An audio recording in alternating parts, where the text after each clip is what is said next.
어, 오늘 우리가 이제 함께 다루는 본문은 이제 5절부터 15절까지의 그런 내용입니다. 지난 시간 우리가 1절부터 4절의 내용을 가지고 어떻게 이스라엘 백성이 그리고 유다가 하나님 앞에 먼저 간구하고 기도하고 또 하나님의 말씀에 대한 순종으로 큰 승리를 얻게 되었는가, 이 부분을 이렇게 살펴봤습니다. 우리 아이들이 있어서 참 말씀이 어려울 텐데 네, 오늘 1절과 그 4절의 이 내용이 사실 유다 지파가 승리한 내용을 포괄적으로 다루고 있습니다. 그리고 오늘 우리가 함께 읽었던 이어지는 내용 중에 5절과 7절 내용은요, 그 포괄적인 유다의 승리 가운데 한 에피소드를 지금 언급하고 있는 것이죠. 그리고 다시 이제 이어지는 8절부터 10절까지는 유다가 또다시 다른 지역에서, 남방 지역과 산지 지역에서 또 포괄적으로 승리한 내용을 다루고 있고요. 또 이어지는 11절과 15절까지는 그러한 맥락 속에서 또 발생한 하나의 또 다른 에피소드를 또 언급하고 있는 것입니다. 이렇게 어떤 방식을 따라서 이렇게 계속 그 이야기가 진행되고 있는 것이죠. 그러니까 이제 이 유다 족속이 앞장서서 가나안 족속과 싸우는 이 전체 맥락에서, 그리고 이게 상당히 긍정적인 어떤 것을 내포하고 있는 그 사사기에서 거의 유일무이하게 그런 긍정적인 그 의미를 담고 있는 그 맥락에서 이 두 가지 에피소드가 중심이 되고 있다는 것을 우리가 파악할 수 있습니다. 특히 5절부터 7절까지의 내용은 유다가 베색이라는 그 장소에서 아도니 베색이라는 그 왕과 싸우는 사건이 기록되어 있어요. 그리고 11절과 15절까지는 유다 지파의 그 지도자격인 이 갈렙의 가정사 이야기가 나옵니다. 특히 그 내용은 뭡니까? 바로 갈렙의 딸 악사가 결혼하는 내용이 나옵니다. 그러니까 이 두 이야기가 지금 대비되어서 나오고 있습니다.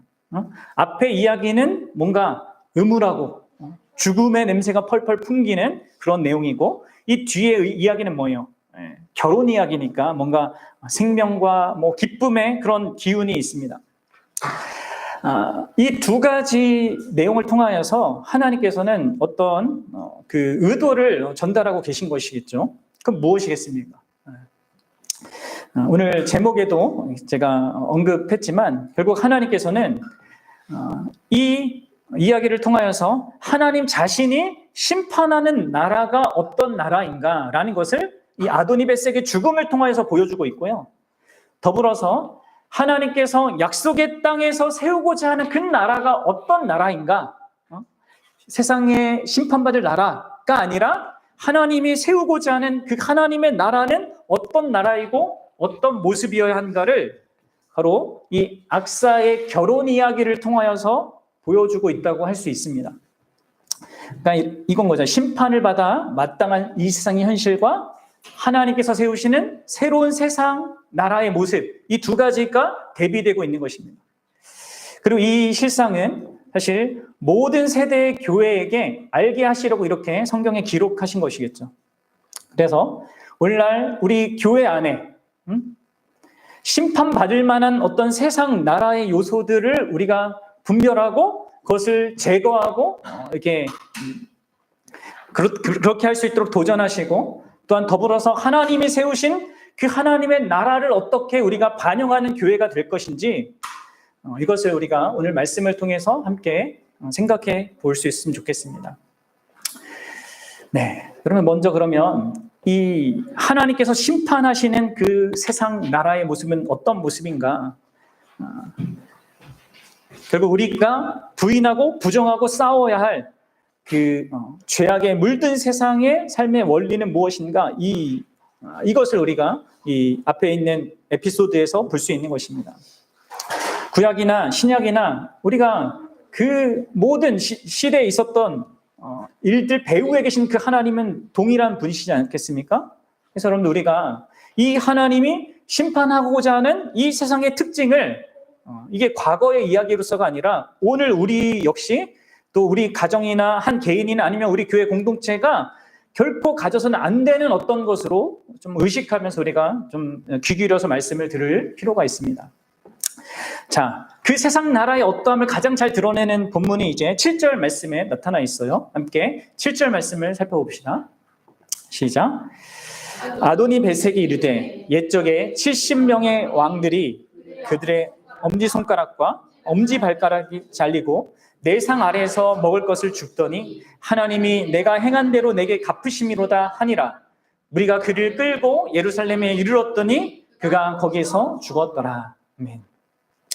자, 우리는 이 7절에서 이 아도니 베색이라고 하는 이 왕이 그 왕이 다스리는 그 세상이 어떤 방식으로 돌아가는 세상인지를 알 수 있겠죠. 뭐예요? 그는 옛적에 70명의 왕들을 어떻게 했습니까? 아주 잔인한 방식으로 대했습니다. 엄지손가락과 엄지발가락을 절단한 것이죠. 엄지손가락을 잘랐다는 것은 이 왕을 대적하여 칼을 들지 못하게 한 것이고, 엄지발가락을 잘랐다는 것은 도망치지 못하게 만들려고 한 아주 잔인한 행동이었죠. 그것도 모자라서 이 아도니 베색은 그들이 자신의 식탁 아래에서 이게 자신이 먹다가 흘리는 그 음식을 주워 먹도록, 그렇게 함으로 겨우 생명을 유지하는 아주 수치스러운 그 삶을 살도록 이렇게 만들었습니다. 이게 바로 이 세상 나라가 어떤 방식으로 사람과의 관계 속에 있고 그 사람을 이렇게 대하는가를 보여주는 거예요. 이게 가나안 땅, 그 모든 그 소국가들이 바로 이러한 아도니 벳색으로 대표되는 방식으로 세상 나라와 자기 나라를 통치한 것입니다. 그래서 하나님의 심판이 필요했던 것이죠. 이 가나안 땅이. 이 가나안 땅의 분위기, 문화가 이랬던 것입니다. 아도니 벳색처럼 이들은 참되고 살아계신 하나님 앞에 자기가 살고 있다는 것을 전혀 생각하지 않습니다. 자신이 얼마나 약한 존재인지 이것도 전혀 개념치 않죠. 오히려 무척이나 교만할 뿐만 아니라 극도로 잔인하고 악한 자들이었습니다. 신들을 믿었겠죠. 그러나 이런 자신의 교만함과 잔인함, 이것을 허용해 주거나 아니면 그렇게 하는 것을 지지해 주는 그런 신, 사실 이런 아도니 벳색과 같은 자들에게 신은 자신의 욕망의 투영인 것이죠. 그렇죠? 어떤 철학자가 말하듯이 종교가 그런 의미가 있지 않습니까? 자기가 원하는 걸 갖기 위해서 신을 스스로 만들어낸 것이죠. 그러니까 바로 이런 모습 속에서 우리가 보게 되는 것입니다. 우리가 부인해야 할 이 세상 나라의 통치 원리에 대해서 보여주는 것이죠. 또 한편으로는 이제 그들이 자랑하는 것, 세상이 자랑하는 어떤 것. 여러분들, 이 아도니 벳색으로 대표되는 이 세상 나라의 왕은 자신이 땅을 통치할 때 공포와 억압과 잔인함과 두려움을 사용합니다. 70명의 왕들이 바로 그런 비참함을 경험한 것은 하나의 샘플이었던 것입니다. 너희들이 날 잘 받들어서 섬기지 않는다면 이렇게 끔찍한 일을 겪을 수밖에 없다라고 하면서 모든 사람들을 위협한 것이죠. 그리고 그 세상 나라 안에 있는 약자들은 어떻게 생각했겠습니까? 곧 대부분의 백성들의 입장에서는 내가 저 왕의 명령을 따르지 않으면 저 70명의 왕들처럼 비참함을 경험하거나 죽임을 당할지도 모른다라고 반응하면서 두려움에 매여서 왕에게 순종하는 그런 삶을 살 수밖에 없었을 것입니다. 그러면서도 자신들보다 더 낮은 위치에 있는 자들에게는 아마 이 왕이 했던 그 방식을 그대로 고수하면서 드러냈겠죠. 자기보다 강한 자들에게는 굽신거리고 자기보다 약한 자들에게는 이렇게 강력한 어떤 공포와 두려움과 이 잔인함을 사용하는 방식, 이게 여러분들 모든 관계 속에서 이게 특징 지어졌던 이 모습이었던 것입니다. 그리고 여러분, 이게 여전히 오늘날에도 이 작동하는 세상 원리죠. 여전히 이 세상이 사용하는 이렇게 방식이잖아요. 왕은 아니더라도 여전히 세상에 어떤 영향력을 미치는 많은 사람들이 이 방식을 사용해요. 그렇죠? 공포와 억압과 잔인함과 두려움의 이 방식을 사용해서 다른 사람을 대한단 말이에요. 너가 나를 따르지 않으면, 너가 이걸 소유하지 않는다면, 너가 이루지 않는다면, 너는 비참해질 거고 넌 죽을 거다. 이렇게 우리를 협박하죠. 이게 소위 이제 우리가 갑질이라고 하는 것을 여전히 보고 있지 않습니까? 또 그러한 대상이 사람이 아니더라도 이 세상에 우리가 우상으로 삼는 어떤 것들도 이런 식으로 우리를 협박합니다. 그렇죠? 어떻게 해요? 너는 이런 돈이 없으면, 너는 이런 정도의 인정받는 것이 없으면, 이 정도의 명예와 권력과 성취와 성공이 없으면, 이런 저런 게 없으면 넌 비참해질 거고 넌 죽을 거다. 이게 여러분들 계속해서 모든 사람들을 얽어매는 이 세상의 통치 방식이에요. 사단이 주로 사용하는 것이죠. 공포와 억압과 잔인함과 두려움으로 통치하는 것입니다. 사실 그래서 우리도 그렇게 살고 우리 자녀들에게 사실 동일한 이 방식을 알려주면서 살아가요. 이게 참 안타까운 것이죠. 자녀들에게 너도 이렇게 안 하면, 뭐 이런 것들을 이루지 않으면, 성취하지 않으면, 못하면 망한다, 불행하다, 막 이런 것들을 한단 말이에요. 그러다가 여러분들 어쩌다가 결국 우리가 추구하는 어떤 것을 소유하게 되면 또 어떻게 됩니까? 그것을 자기 자랑으로 삼고 그것이 없는 자들을 아주 쉽게 대하는 방식이, 낮추어 보는 그 방식이요, 과거 수천 년 전이나 오늘날에도 여전히 작동되고 있는 것입니다. 근데 여러분들, 이런 바로 세상 나라의 이 세상 나라는요, 반드시 하나님이 심판할 그러한 이 대상임을 알아야 합니다. 근데 그러면 이게 사실 우리 가정 안에서도 있을 수 있거든요. 아내가 남편에게, 남편이 아내에게 이런 방식으로 공포와 억압과 이 잔인함과 이런 식으로 대할 수 있다. 부모와 자녀 관계도 그럴 수 있단 말이에요. 근데 이게 하나님이 심판하실 어떤 모습이란 말이에요. 그런데 너무나 아이러니하고 놀라운 것은 이 세상 나라의 통치 원리가 하나님의 백성 안에도 침투해 들어올 수 있다는 것이죠. 그래서 여러분들, 예수님 당시 때 예수님께서 종교 지도자들에게 이런 비판을 하신 적이 있습니다. 마가복음 12장 38절부터 40절을 한번 보도록 하겠습니다. 예수님께서 이렇게 얘기하시죠. 예수께서 가르치실 때 이르시되 긴 옷을 입고 다니는 것과 시장에서 문안받는 것과 회당의 높은 자리와 잔치의 윗자리를 원하는 서기관들을 삼가라. 그들은 과부의 가산을 삼키며 외식으로 길게 기도하는 자니 그의 받는 판결이 더욱 중하리라 하시니라. 세상 나라의 이 방식이요, 하나님 나라의 그런 지도자들에게 영향을 미친 것이죠.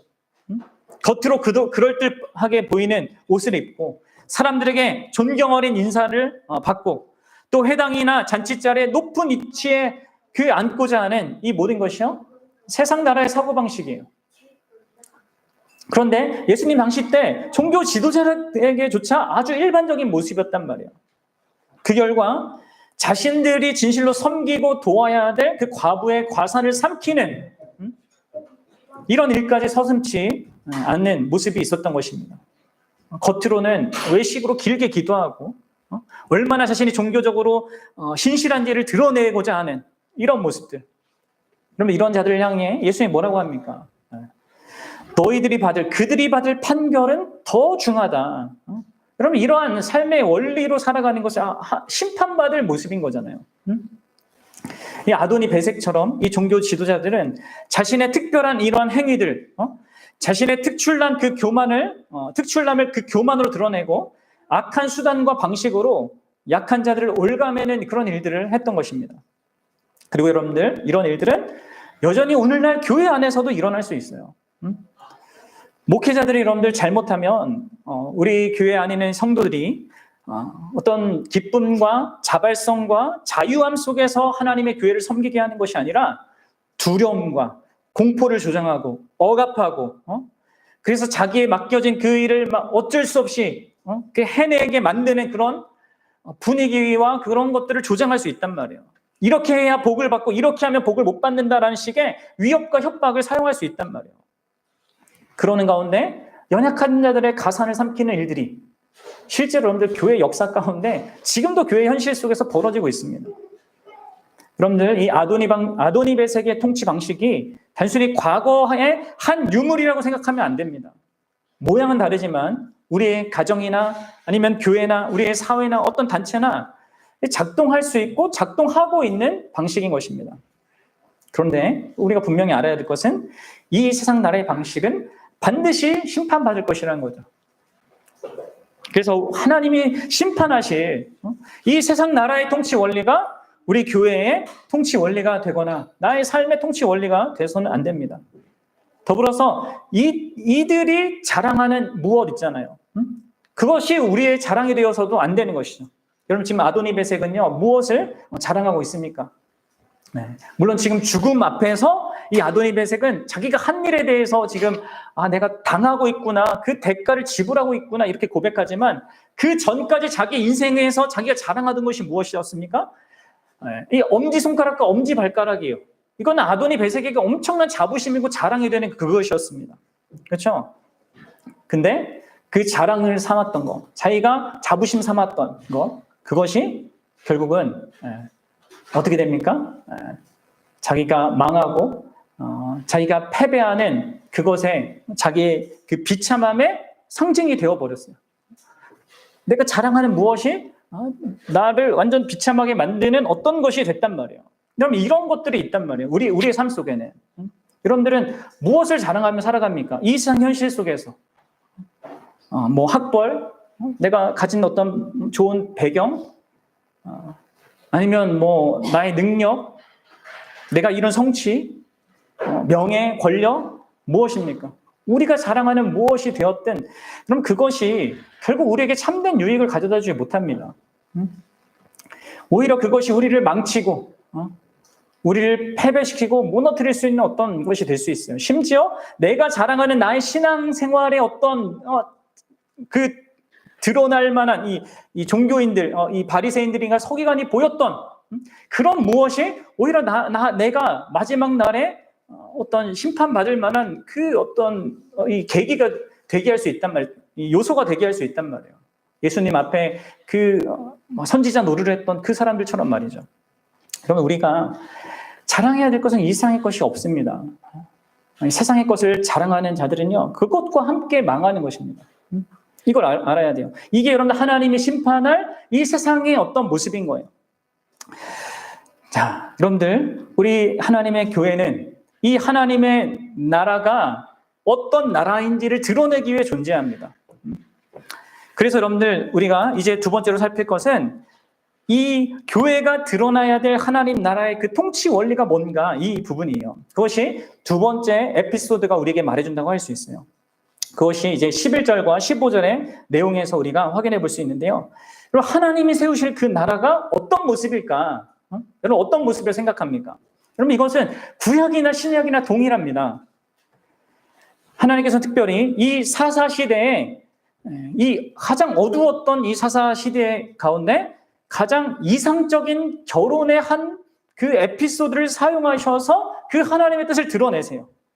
그렇게 함으로 말미암아 자신이 그 약속의 땅에 세우고자 하는 이상적인 그 나라의 어떤 모습을 아주 작은 미니어처럼 이렇게 그려내시는 것이죠. 우리가 최근에 계속해서 그 주일날 말씀으로 결혼에 관한 주제를 다루고 있지 않습니까? 그래서 그런지 제 눈에 이게 더 들어오더라고요. 이 사사기 시대라는 어떤 이스라엘의 큰 역사의 한 국면이잖아요. 그 앞에 지도자 모세, 여호수아가 있었다가 없어지고 이제 다윗이 이제 등장해야 되는 그 특별한 어떤 그 시점에 하나님께서 하나님 자신의 나라를 반영하는 이 통로로 이 결혼이라는 것을 또 사용하고 계시단 말이에요. 그래서 여러분들 그 성경의 처음이 여러분 결혼을 시작하고 그리고 마지막에 결혼으로 끝나고 그렇죠? 그 중간마다 하나님께서 이 결혼이라는 것을 막 드러내면서 이게 내세우고 있다는 것은 진짜 하나님께서 이 결혼을 얼마나 귀하게 여기는가 이걸 또 우리에게 보여준다고 할 수 있는 것이죠. 그래서 여러분들 다시 한번 말씀드리지만 진짜 여러분들 결혼을 귀하게 여겨야 돼요.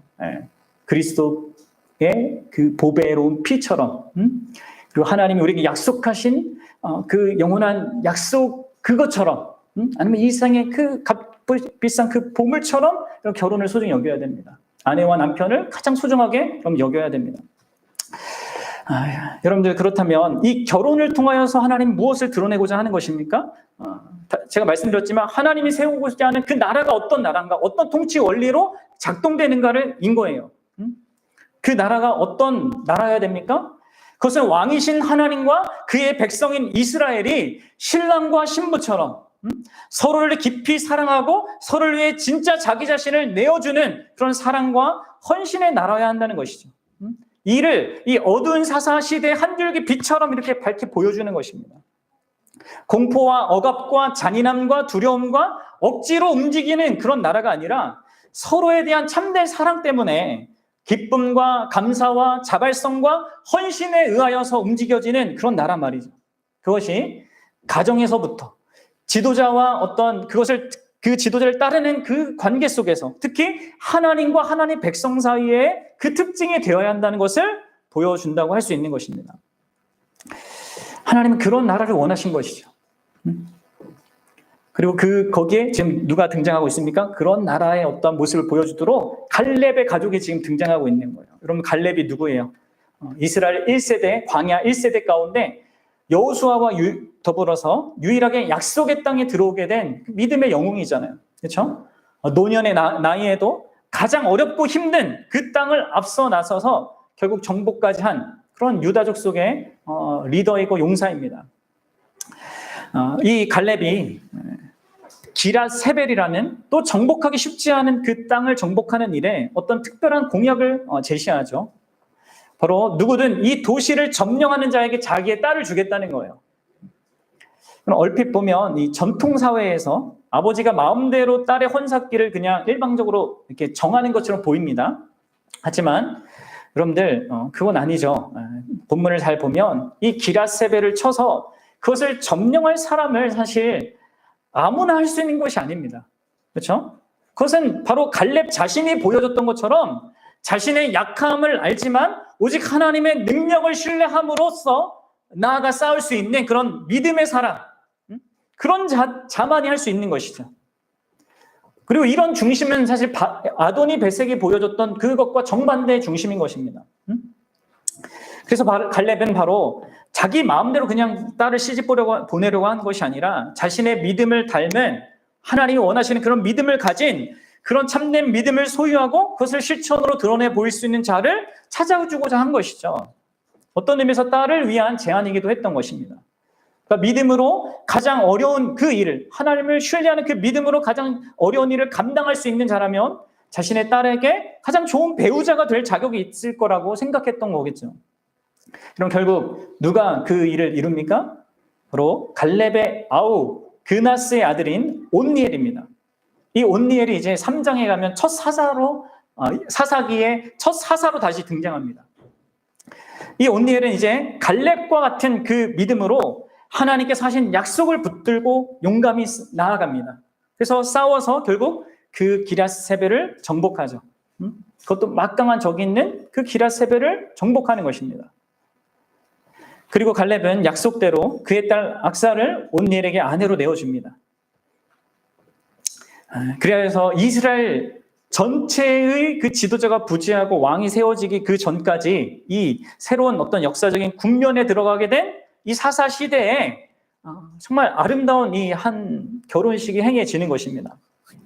그리고 그 이후에 내용이 이제 14절과 15절에 나오는데 뭐예요? 바로 갈렙의 딸이 이제 온니엘의 아내가 됐죠. 이 악사가 보인 행동이 또 우리의 주목을 끌죠. 그 악사의 행동 역시 그 악사 자체도 믿음의 사람이라는 걸 또 보여줘요. 그러니까 악사는 남편 된 온니엘에게 밭을 장인은 갈렙에게 좀 구하라고 이렇게 권면을 합니다. 그래서 자세한 내용이 아니라 일부 내용만 나와서 이 자세한 내용은 우리가 알 수 없어요. 다만 이 대략적인 내용 속에서 그 흐름만 아는 거예요. 근데 내용을 보면 갈렙은 온니엘에게 15절이 말하듯이 남방 땅을 준 것으로 보입니다. 그러니까 밭을 달라고 해, 좋은 어떤 땅을 달라고 했는데 이 갈렙은 온니엘에게 15절이 말하듯이 남방의 땅, 네게브라고 하는 그 땅인데 그 땅은 거의 사막과 같은 척박한 땅이었습니다. 왜 이 믿음직한 이 사위에게 그런 척박한 땅을 주었을까? 알 수가 없어요. 하지만 그냥 이런 흐름 속에서 갈렙이 어쨌든 이 사위나 이 딸을 믿었기 때문이 아닐까.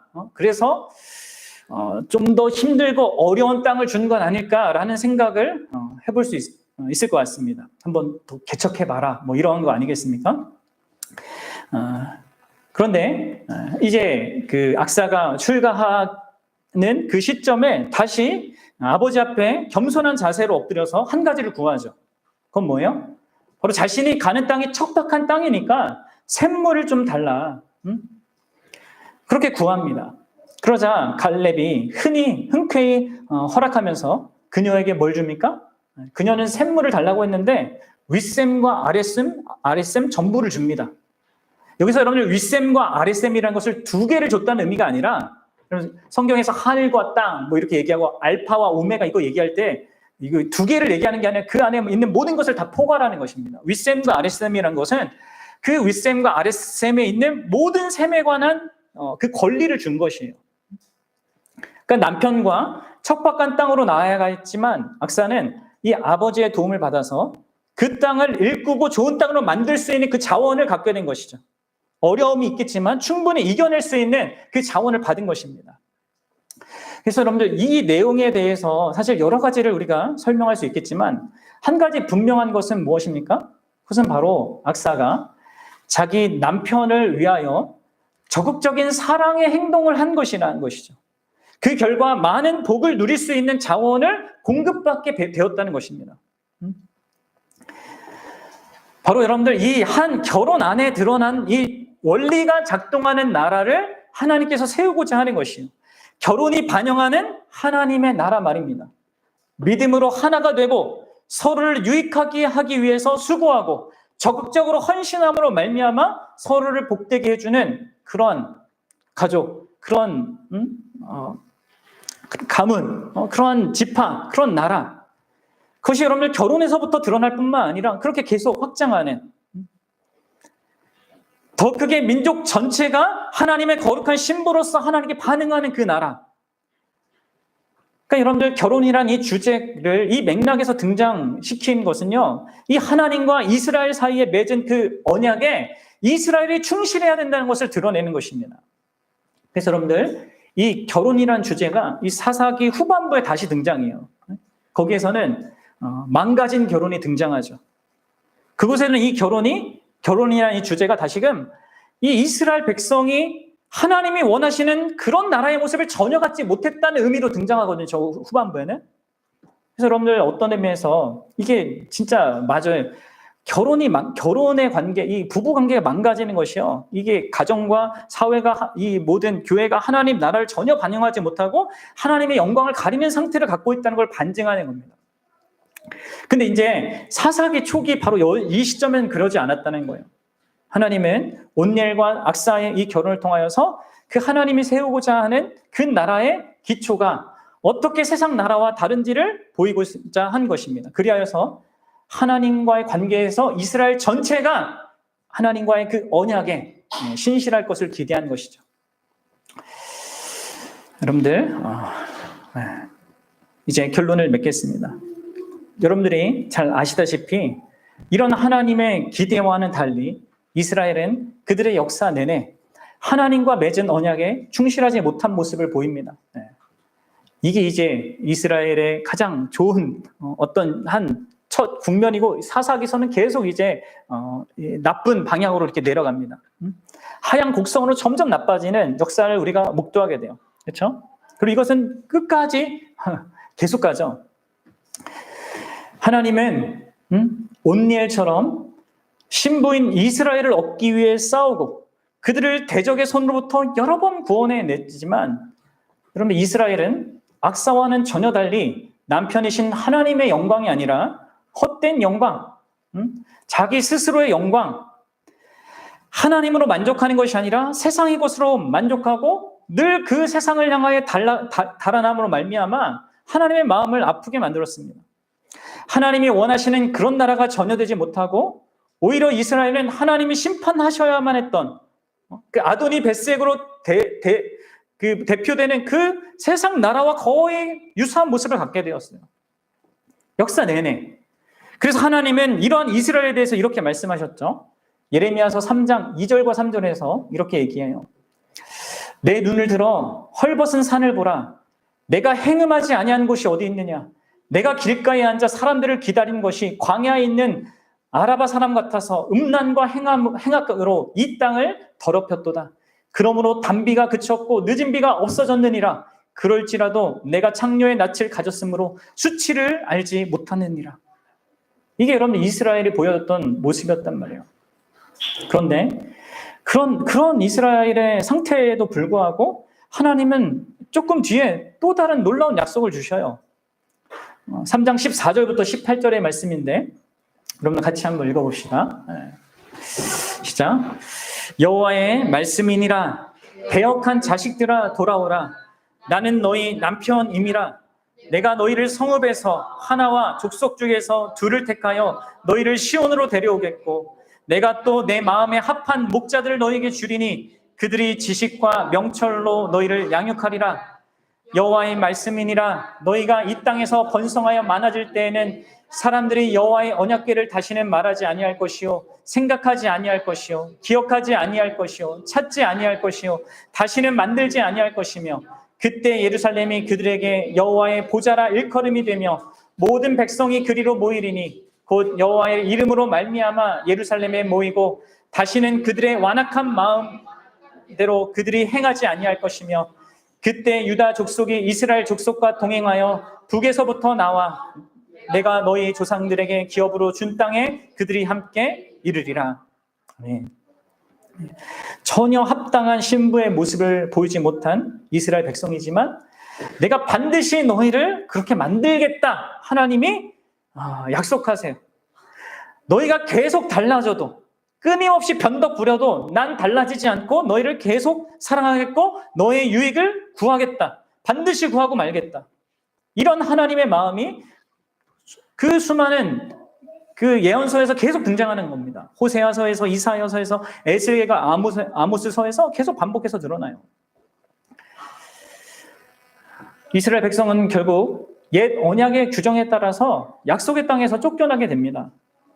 그러나 그렇다고 해서 이스라엘을 향한 하나님의 뜻이 완전히 포기된 것이 아니었습니다. 하나님은 이스라엘과 새로운 언약을 맺어서 그들의 완악한 마음을 완전히 바꿀 그런 계획을 갖고 계셨죠.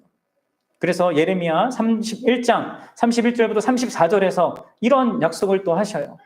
그러한 아까 3장 그 후반부에 얘기했던 그 내용을 어떤 방식으로 이룰지 여기서 이렇게 얘기하시는 것이죠. 이것도 함께 읽어봅시다. 시작. 여호와의 말씀이니라. 보라, 날이 이르리니 내가 이스라엘 집과 유다 집에서 새 언약을 맺으리라. 이 언약은 내가 그들의 조상들의 손을 잡고 애굽 땅에서 인도해내던 날에 맺은 것과 같지 아니할 것은 내가 그들의 남편이 되었어도 그들이 내 언약을 깨뜨렸음이라. 여호와의 말씀이니라.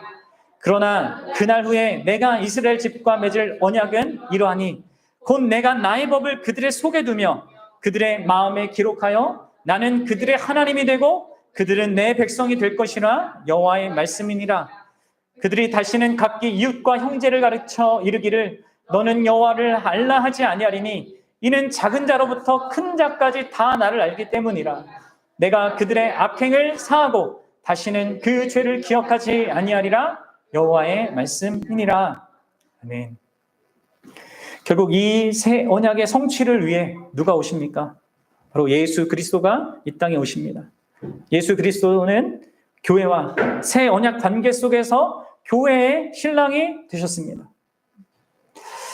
하나님 아버지께서는 온니엘보다 더 위대한 믿음의 용사라고 할 수 있는 예수 그리스도를 통하여서 가장 강력한 우리의 대적, 우리 안에 있는 죄, 그리고 그 죄를 수단으로 사용하는 사단의 권세를 이기게 하셨죠. 그리고 교회를 예수님의 신부로 내어주셨습니다. 이제 예수 그리스도와 연합하게 된 그 교회는 그럼 이제 자기의 전부를 다해서 그리스도의 영광을 위해 살되 아버지이신 하나님께 복을 구하고 그 아버지이신 하나님은 기꺼이 모든 복을 그 교회에게 주심으로 말미암아 교회가 그리스도의 영광을 드러낼 수 있게 하십니다. 우리 교회는 바로 이런 아버지께서 사랑하시는 그 아들의 나라를 이 땅 위에 선명하게 드러내기 위하여서 존재하는 것입니다. 교회는 바로 그 우리의 왕이자 남편인 그 아들을 위하여서 하나님께 필요한 모든 복을 구하고 그분으로부터 필요한 모든 것을 다 받고 그 아들을 위하여 살기 위해 존재하는 거예요. 광야 같은 험난한 땅의 현실에서 하늘 아버지께서 적절하게 주시는 그 샘물 대신 성령의 도우심 가운데 우리의 남편이신 그리스도의 영광을 위해 살 수 있는 자들, 살아야 되는 자들, 그들이 교회인 것입니다. 사랑하는 여러분, 우리 교회가 그러한 교회입니까? 어떻습니까? 나는 그러한 자로 살고 있습니까? 아도니 베색처럼 교만한 마음으로 우리가 자기 영광을 구하고 헛된 이 세상의 것을 자랑으로 삼고 이 잘못된 세상의 방식으로 사람들과 관계를 맺고자 하는 하나님이 심판하는 그러한 모습을 우리 안에 혹시 우리가 드러내고 있고 그럴 것을 갖고 있다면 그럼 그것을 우리가 진짜 거부하기 힘써야 되고 제거하기 힘써야겠죠. 오직 자신의 신부를 위하여서 자기 전부를 내어준 그 사랑, 교회라는 신부의 모든 허물과 문제와 연약함을 다 덮어주시고 더 나아가서 전혀 사랑스럽지 못한 우리를 사랑스럽게 만들기 위해서 온 힘을 다하시는 그 예수님을 위하여서 진짜 전인격적으로 반응하는 우리 교회가 될 수 있게 바랍니다. 기쁨과 감사와 자발성과 헌신의 방식으로 정말 예수 그리스도를 섬기고 또 우리가 서로를 섬기는 그런 교회가 되기를 바랍니다.